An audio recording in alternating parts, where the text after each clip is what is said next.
É só para tirar o casaco e assim vocês estavam entretidos.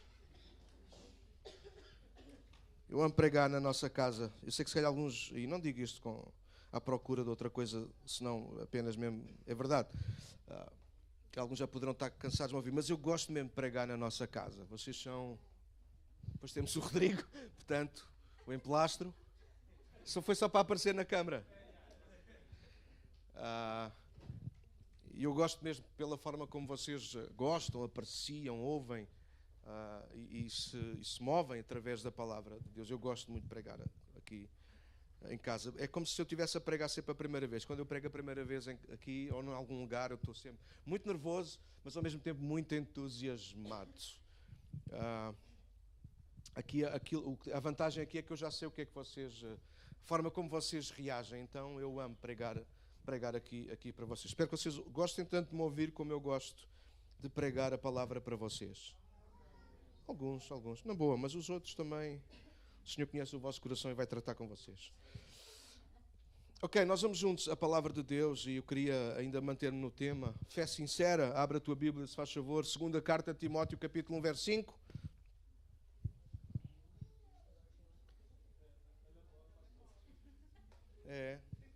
Compra a Bíblia. Não, mas vocês eu acho que perceberam aquilo que foi dito, talvez, não é? Abrir a Bíblia no telemóvel é uma coisa, abrir tudo e mais alguma coisa no telemóvel menos a Bíblia é outra. Sobretudo durante o culto.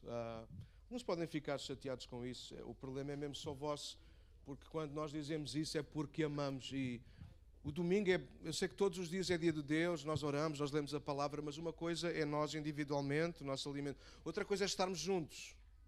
Obrigado pelo vosso amém. Outra coisa é estarmos juntos como igreja a receber a palavra de Deus. Sim? E precisamos dar o máximo de atenção. Afinal de contas, passamos o resto da semana toda a correr, sem nos vermos, sem nos ouvirmos, sem estes améns conjuntos, sem esta mesma partilha, certo? E nós precisamos aproveitar. Eu estava a vir, desculpem só dizer isto enquanto alguns ainda estão a procurar. 2 Timóteo 1, 5. Eu estava a vir no meu carro, ou hoje de manhã quando acordei, não importa. Estava a pensar, há sempre malta que não consegue vir em algum domingo. Claro, alguns têm a justificação, não é isso. Mas eu estava a pensar, hoje nós vivemos um tempo de igreja que nós só temos mesmo o culto de domingo. E alguns dizem, porquê não temos cultos à semana? Porque normalmente aqueles que pedem o culto à semana depois também são aqueles que não vêm. E era um peso, mais um peso. A questão não é ter mais cultos, a questão é aproveitar o máximo as oportunidades que temos. E isso a Bíblia diz. A Bíblia não diz para nós termos muitos cultos na igreja, a Bíblia diz para nós aproveitarmos ao máximo as oportunidades que temos.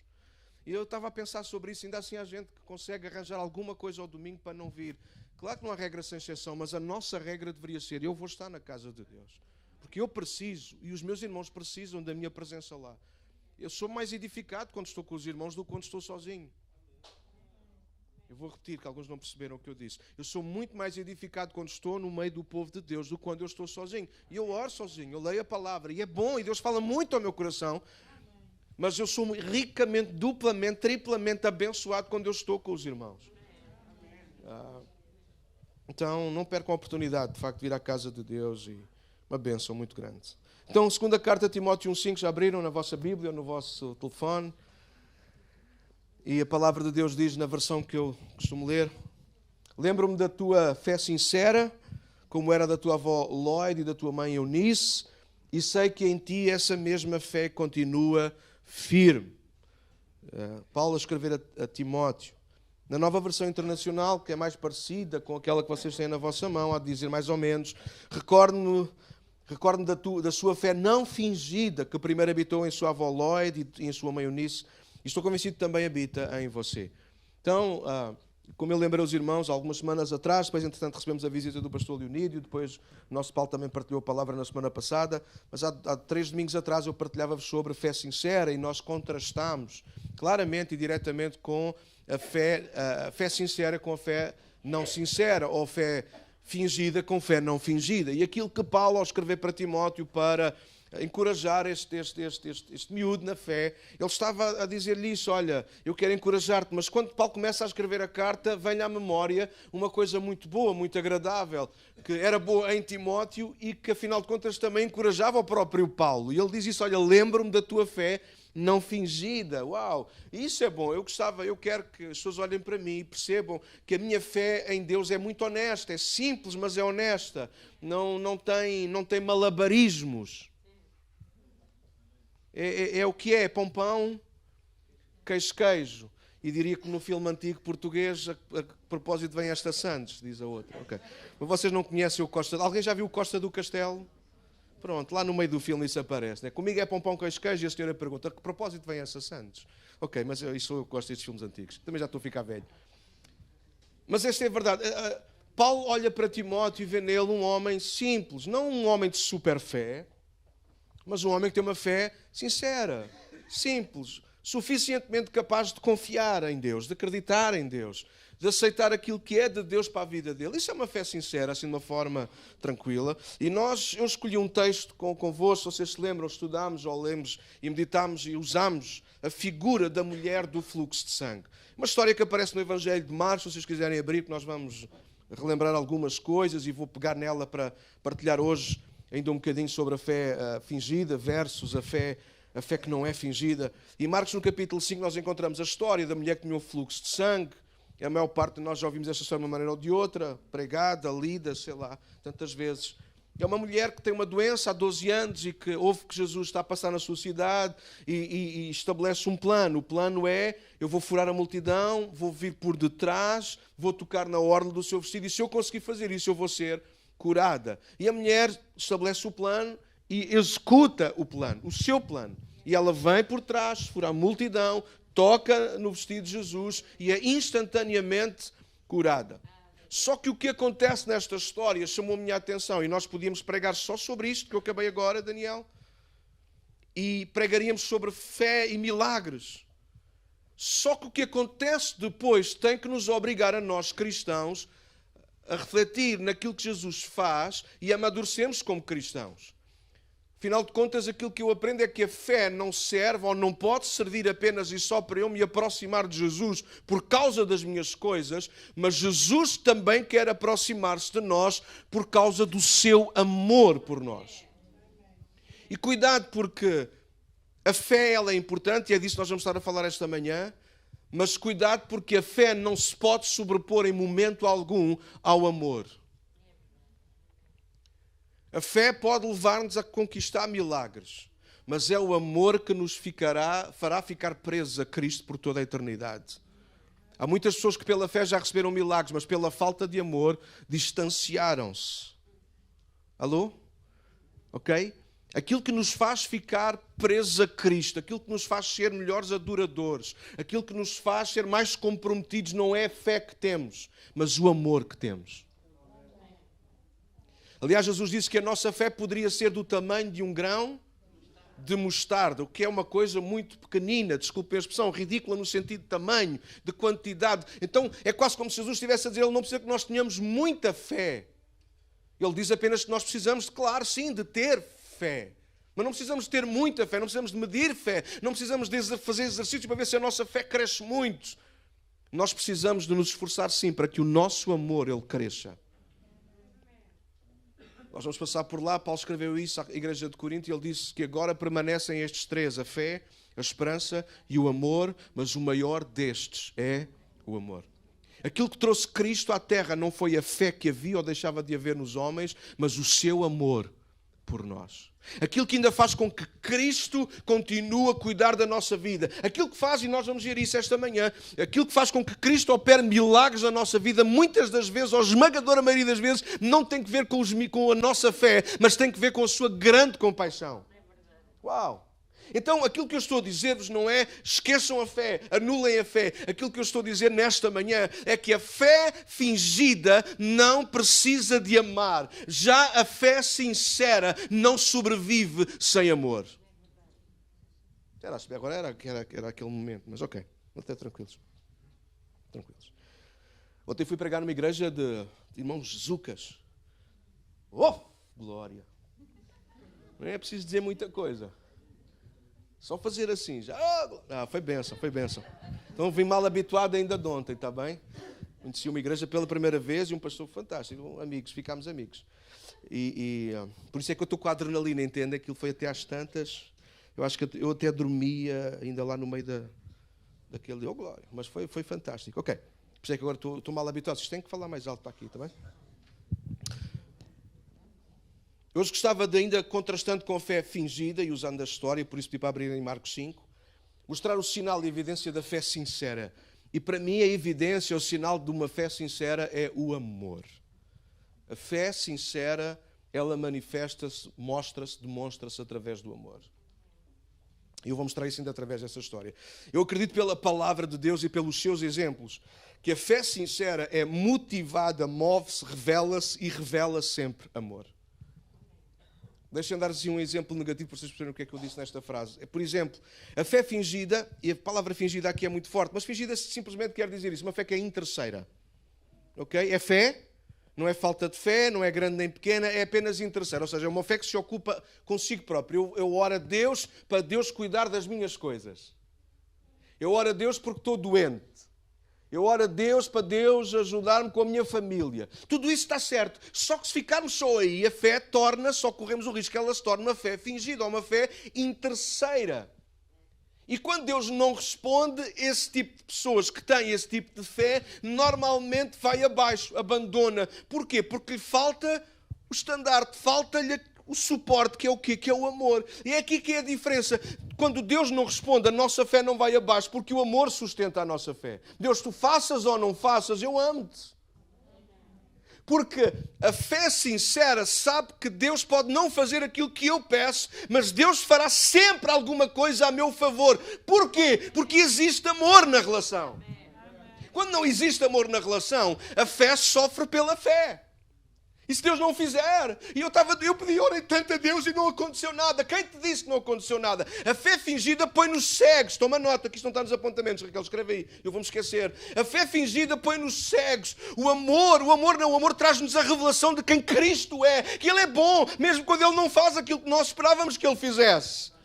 Alô, bora igreja.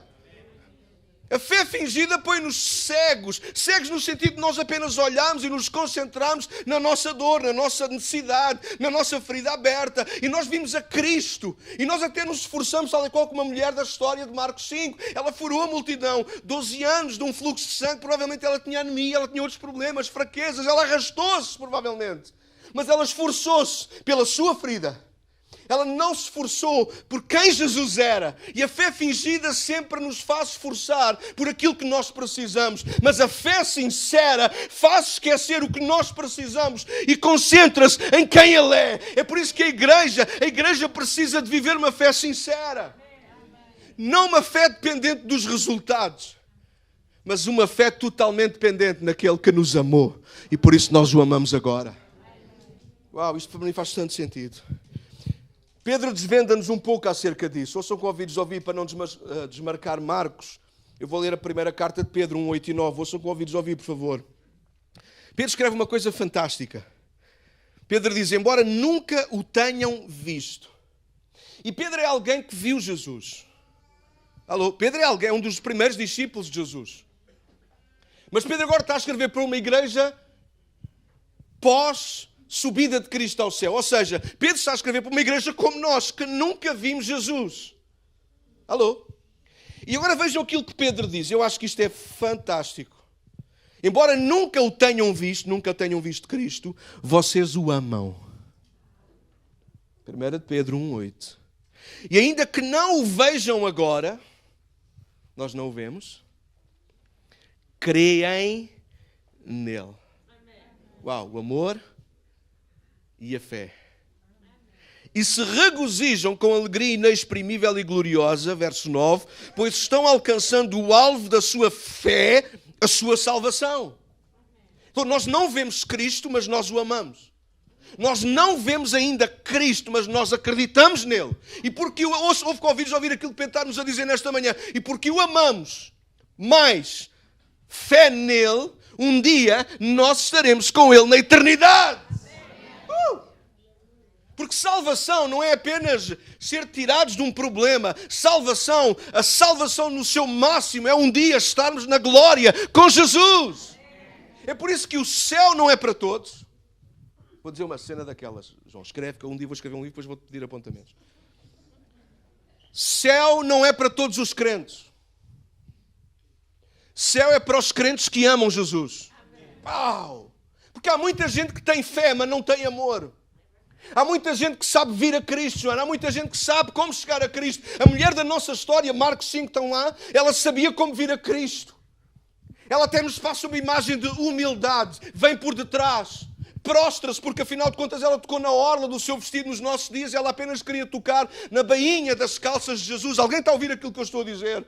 E se nós ficarmos por aí, a sua postura é certa. Mas aquilo que eu vos mostrei há 2 semanas atrás é que precisamente cuidado, porque aquilo que ela fez, muitos de nós estamos a fazer, e aquilo que ela ia perdendo, nós hoje estamos a perder.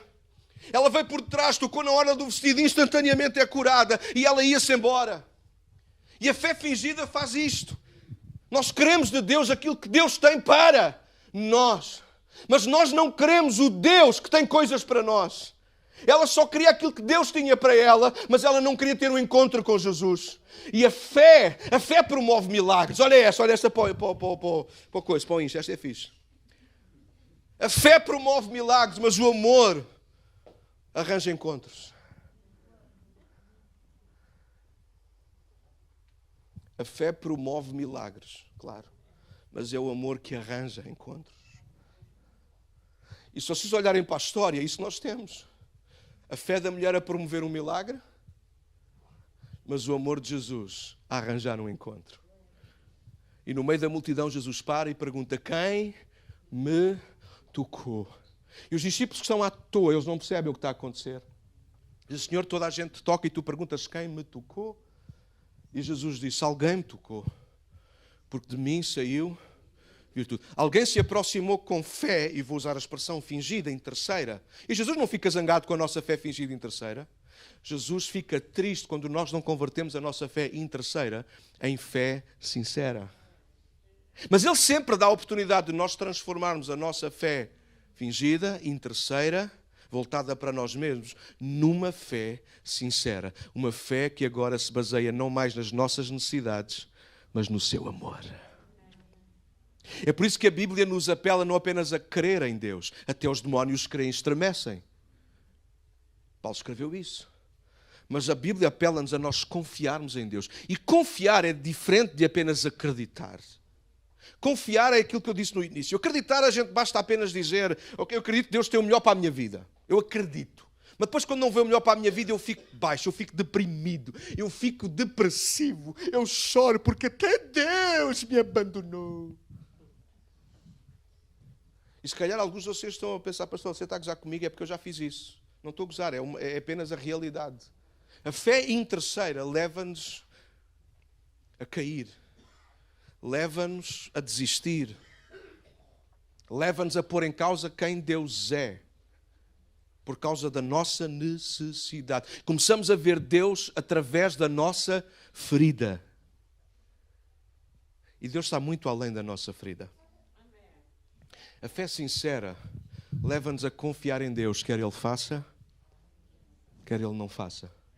Porque o que está em causa já não é aquilo que eu preciso, é a nossa relação, é o amor.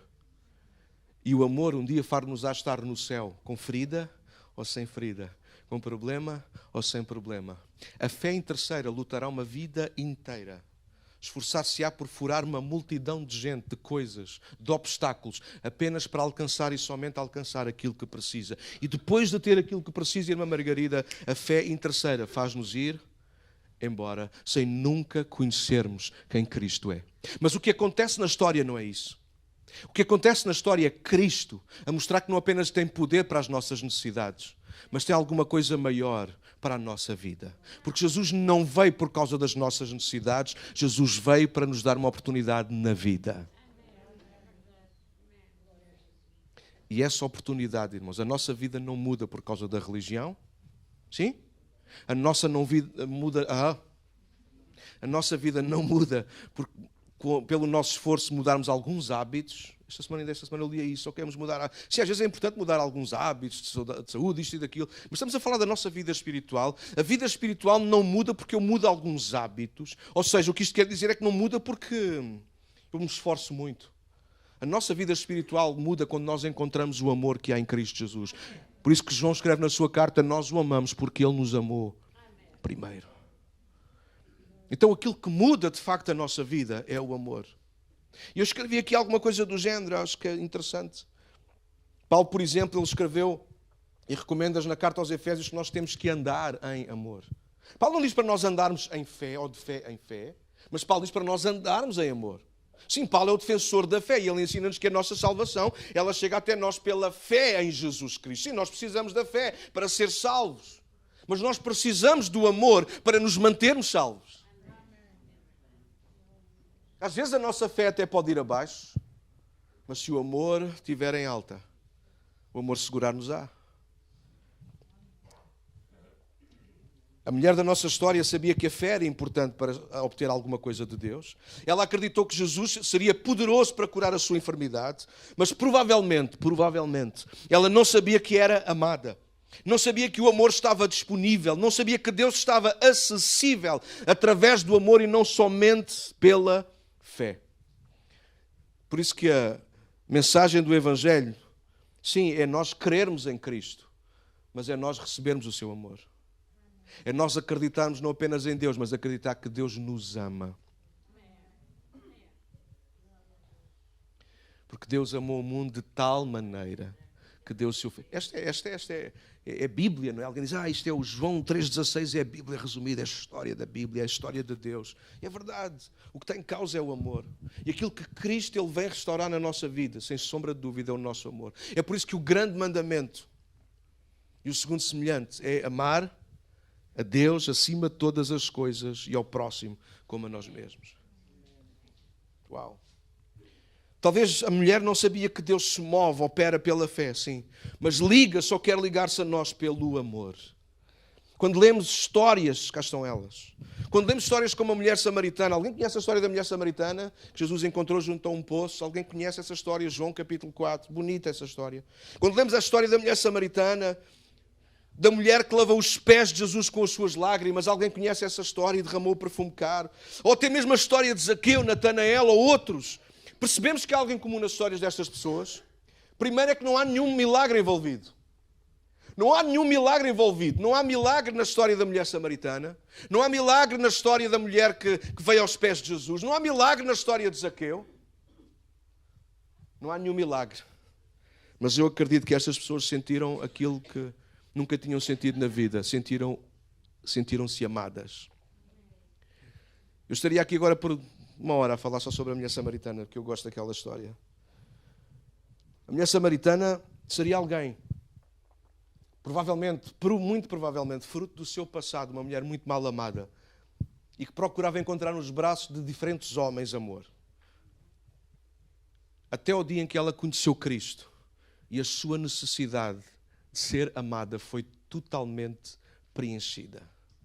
A Bíblia diz que ela foi para buscar água junto ao poço. Se vocês lerem a história em João no capítulo 4, vocês vão ver que ela saiu tão satisfeita, tão cheia da presença de Cristo, sem nenhum milagre acontecer. Diz que deixou o cântaro para trás e foi a correr para a sua aldeia a anunciar que tinha encontrado aquele que era o Messias. Uau! Eu pergunto porque é que aquela mulher, no dia em que Jesus estava a jantar, lá na casa daquele pecador, daquele homem, daquele Simão fariseu, porque é que aquela mulher veio por detrás, começou a lavar os pés de Jesus com as suas lágrimas, puxou os cabelos para fora da sua túnica e começou a secar os cabelos, derramou um perfume caríssimo nos pés de Jesus. Porque é que aquela mulher fez isso? Não há nenhum milagre envolvido. A Bíblia não conta, Júnior, a Bíblia não conta que Jesus tenha curado a perna coxa dela ou que Jesus tenha levantado um morto da gente. Pois você não sabe. Mas a Bíblia não conta isso, não conta. Eu não posso afirmar que houve ou não houve. A única coisa que eu posso dizer é que não há nada escrito. A única coisa que eu consigo ver é aquilo que aconteceu naquela mulher, aconteceu na minha vida. E Deus não fez nenhum milagre de cura na minha vida, mas o seu amor me encontrou e mudou-me para sempre. E se há uma coisa que me faz voltar constantemente aos pés de Jesus e querer anunciar a toda a gente quem Ele é, não é nenhum milagre que Ele fez em mim. Eu não preciso que Ele cure algum membro do meu corpo. Eu já encontrei o amor de Jesus. Eu não preciso de fé para um milagre. Eu quero é manter a minha fé para continuar a amar a Deus como Ele merece ser amado por mim. O que é que fez com que Zaqueu mudasse, Rodrigo? Porquê é que Zaqueu subiu a uma árvore? Porquê é que Zaqueu desceu depressa, entrou em casa com Jesus e no final nós só sabemos que Zaqueu mudou o seu coração, a sua postura e disse: Jesus, eu vou devolver o quádruplo daquilo que eu roubei aos outros.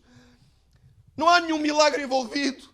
Zaqueu não era cego de um olho e começou a ver, e por causa disso, Zaqueu encontrou o amor. E quando Zaqueu encontrou o amor, a vida de Zaqueu mudou. Percebes porque é que às vezes alguns de nós a nossa vida não muda? Não são os anos que nós vimos à igreja, não são os anos que nós temos de crentes, são os anos que nós temos de amantes, daqueles que de facto amam Jesus. A diferença tem que ser mais além de apenas de acreditar, de acordo com as nossas necessidades, de acordo com o nosso prisma, com aquilo que nós queremos e precisamos. Nós precisamos de tirar e deixar de fazer um Deus à nossa imagem, à nossa medida.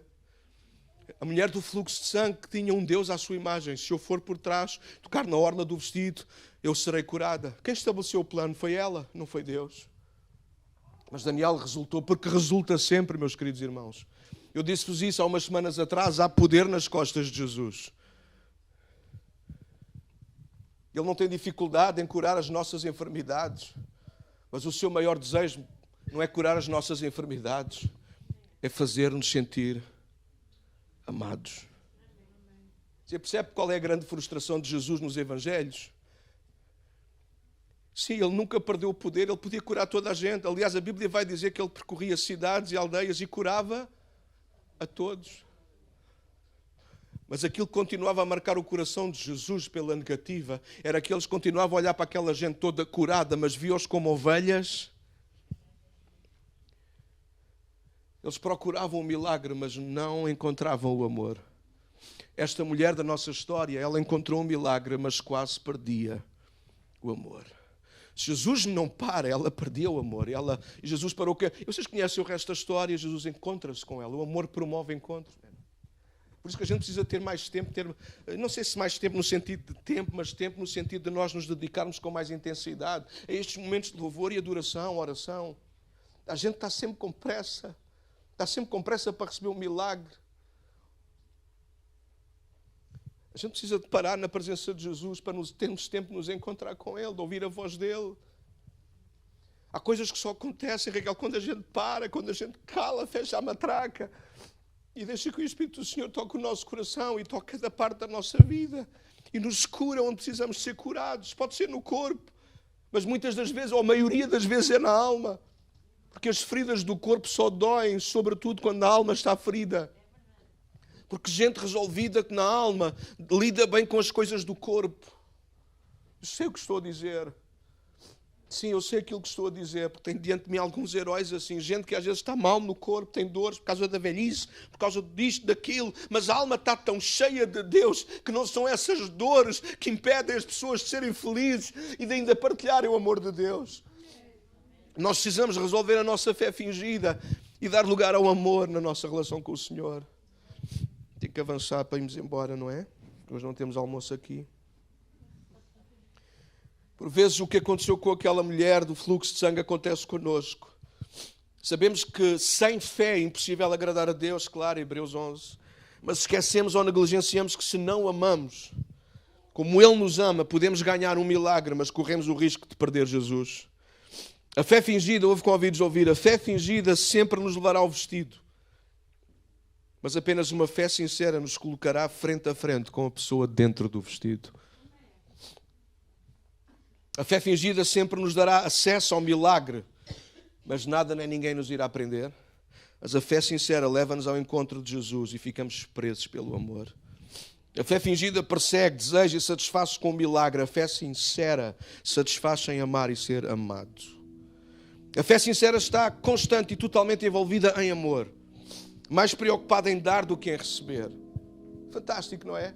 A mulher do fluxo de sangue foi com um objetivo, com um plano. Eu preciso de receber. A mulher que se prostrou aos pés de Jesus, ela só ia com um propósito, dar adoração. Percebe o contraste ou não? Não sei se isto está a fazer algum sentido. A fé fingida é sempre, concentra-se no que é que pode obter.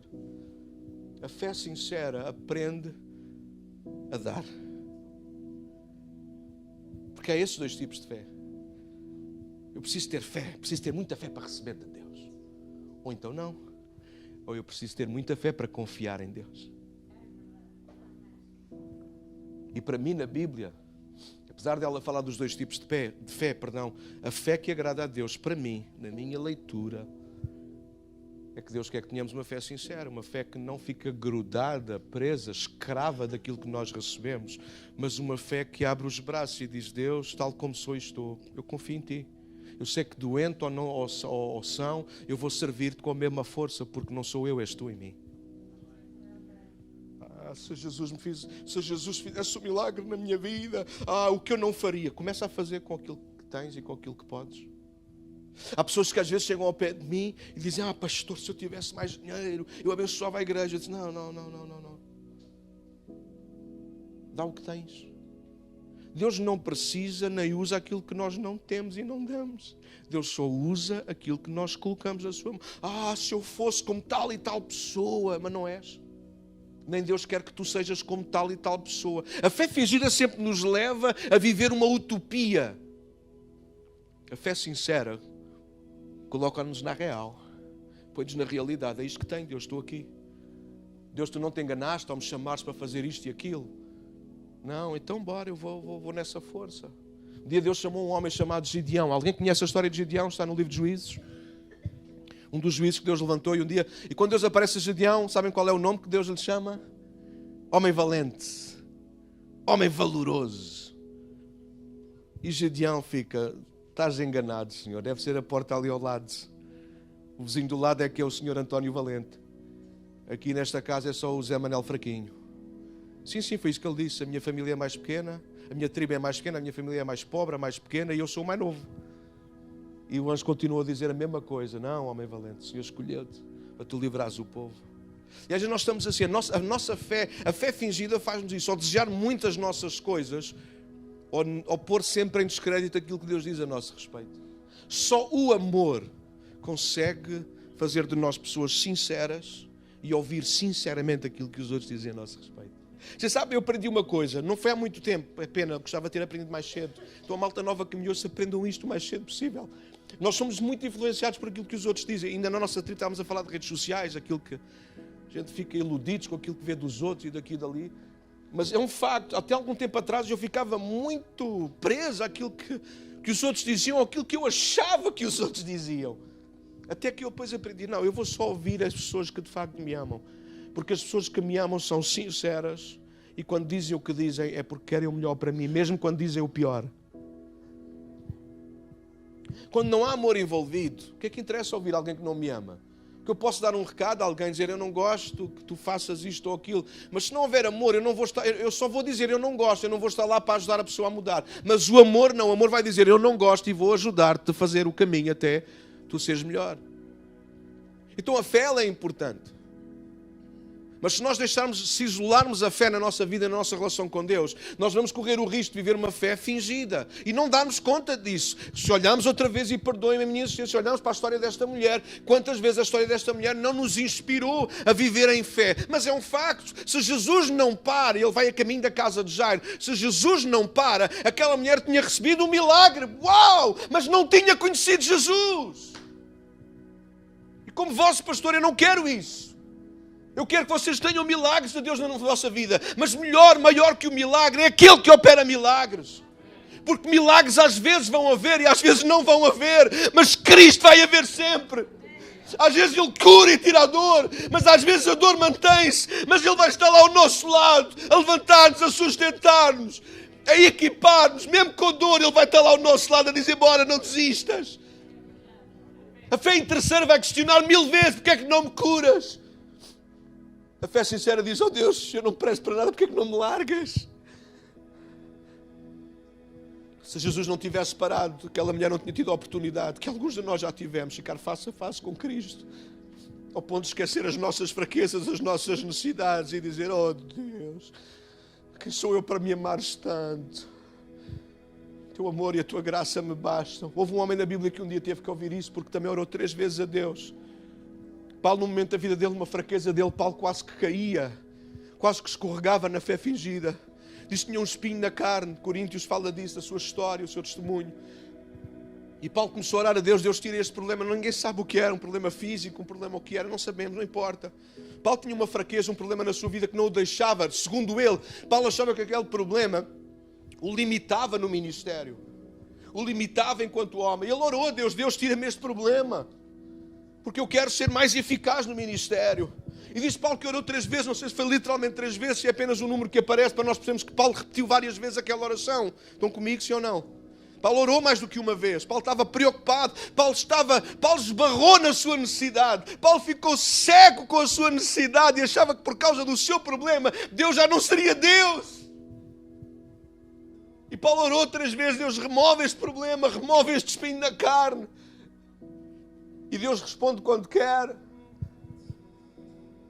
E respondeu-lhe ao fim das 3 vezes e disse: Paulo, sim, Deus, a minha graça te basta, porque o meu poder se aperfeiçoa nas tuas fraquezas.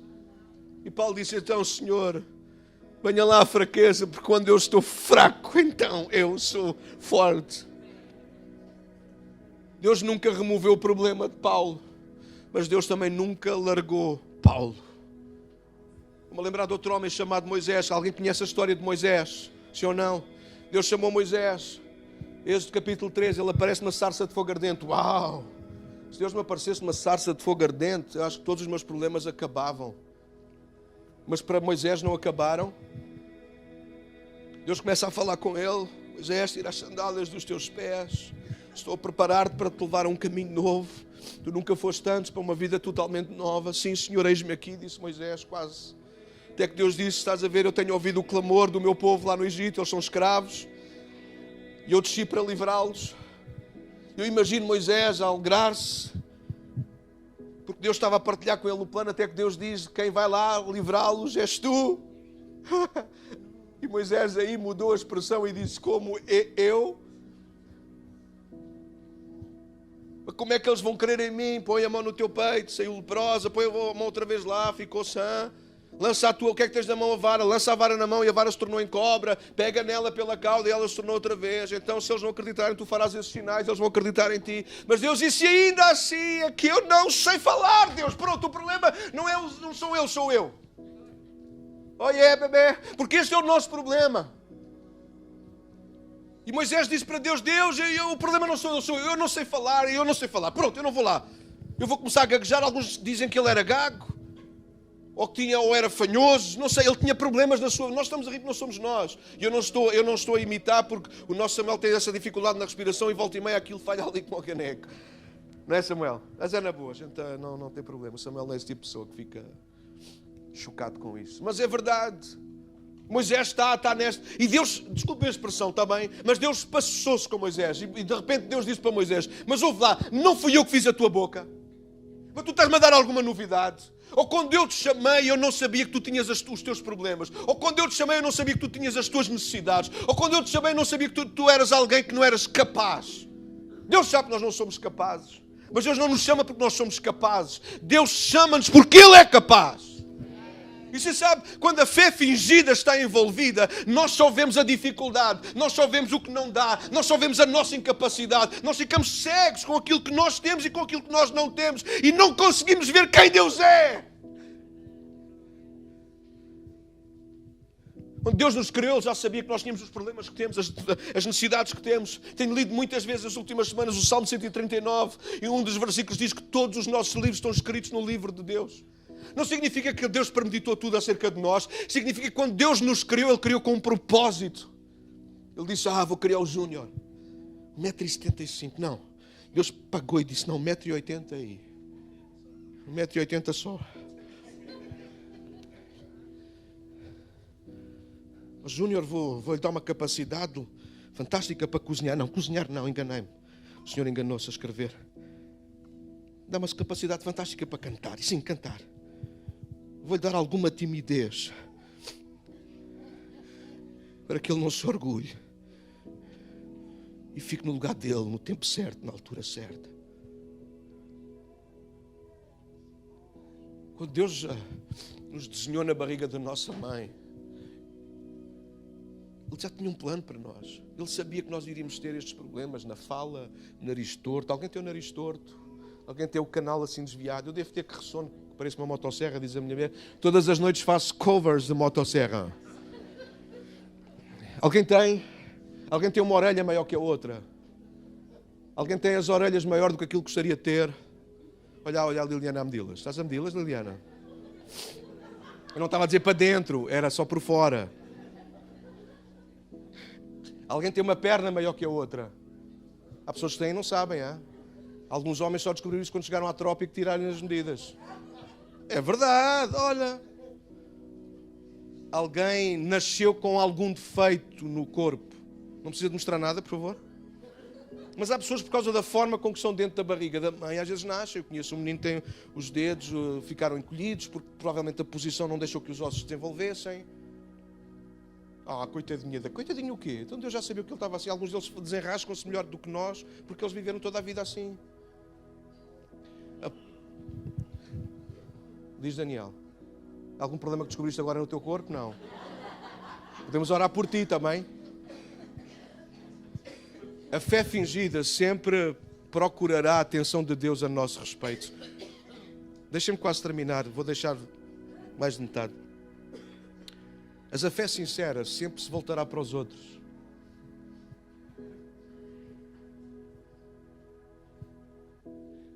Eu não quero saber se Deus me cura, mas se eu vejo uma necessidade em alguém, eu quero orar para que Deus supra essa necessidade.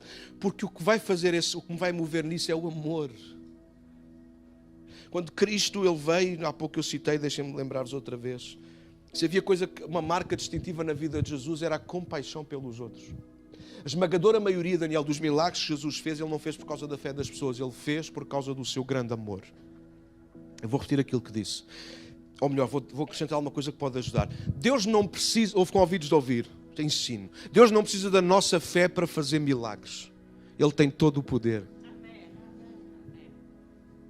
Deus não precisa da nossa permissão. Ele não precisou da nossa permissão para criar os céus e a terra. Ele não precisou da fé de ninguém para dar a cor às plantas e às flores. Ele não precisa da nossa fé para fazer algum milagre na nossa vida. Porque aquilo que o faz operar milagres é a sua grande compaixão a nosso favor. Sim, claro que nós precisamos de fé para ser salvos, para chegar a Deus, para confiar que Deus é capaz de fazer para além daquilo que pedimos ou pensamos. Eu não estou a diminuir a fé, entendam-me. Eu estou a somar à fé o amor. Porque a fé sozinha até nos pode fazer e nos garantir um milagre. Mas é só isso que a fé faz. Depois nós voltamos à nossa vida vazios e sem Cristo. Até que venha outra necessidade. O amor não. O amor far-nos assim ganhar algum milagre. Porque é a sua natureza fazer milagres. Deus é bom, Ele é poderoso. Veja que só um toquezinho no vestido dele fez surgir um milagre. Mas o amor far-nos a ficar para sempre preso a Ele. Venha o que vier, aconteça o que acontecer. A fé fingida traz-nos para perto quando precisarmos e enquanto precisarmos. A fé sincera não precisa de razões. O amor é o suficiente para nos manter por perto. Deixa-me terminar lendo só assim algumas frases que há pouco eu citei, mas eu queria lê-las para vocês. Afinal tive o trabalho de as escrever e agora não as leio outra vez, não? Houve convidos a ouvir. A fé é para misturar com a oração. Mateus 21, quando orarmos crendo, nós receberemos. A fé é para misturar com a oração. Mas é o amor que é o caminho mais excelente que nos leva à presença de Deus. Paulo escreveu isto aos Coríntios no capítulo 12. Claro que a fé é importante enquanto estamos aqui no mundo, mas o amor é o fruto que prova que estamos nele, que o conhecemos e que somos seus discípulos. Se nós o amarmos, se o amor dele estiver em nós, todos saberão que nós somos seus discípulos. O que faz com que os outros saibam que nós somos discípulos de Jesus não é o tamanho da nossa fé, Miguel. Se eu tiver muita fé, toda a gente vai ver que eu tenho muita fé. Não. Se tu amares muito a Deus como mais ninguém ama, as pessoas vão querer perceber o que é que se passa contigo. Uau. Milagres requerem fé. Relacionamento requer amor. A fé promove milagres, move montanhas, mas é o amor que promove encontros, que nos coloca face a face com Deus. A fé arranca poder, mas o amor prende-nos à presença. A fé fingida e interesseira espera coisas. A fé e o amor sinceros desejam a pessoa. A fé anseia pelas mãos, pelo que Ele faz, mas o amor é louco por ficar face a face com Ele por causa de quem Ele é. A fé encoraja-nos a agarrar o que ainda não temos. O amor dá-nos ousadia para nos lançarmos aos pés de Jesus. À semelhança da mulher da nossa história, todos ouvimos e sabemos que Jesus pode mudar a nossa condição, a nossa vida, o nosso futuro, e por isso continuamos a relacionar-nos com as costas. Na medida em que nós precisamos, a gente vai lá e toca nas costas. Nós precisamos de parar de usar a nossa fé para nos aproximarmos de Cristo pelas nossas razões. Precisamos de aprender a usar a nossa fé para nos aproximarmos de Cristo por quem Ele é e por aquilo que Ele tem para a nossa vida. Deixa-me terminar nesta manhã. Se vocês quiserem ficar de pé, nós vamos orar já de seguida. Fecha os teus olhos e ouve aquilo que eu vou ler, por favor. Provavelmente há muito tempo que esta mulher não ouvia uma palavra, uma descrição tão boa. Uma descrição tão querida, tão profunda, tão amorosa. Eu não sei se vocês se lembram qual foi a palavra que Jesus lhe chamou no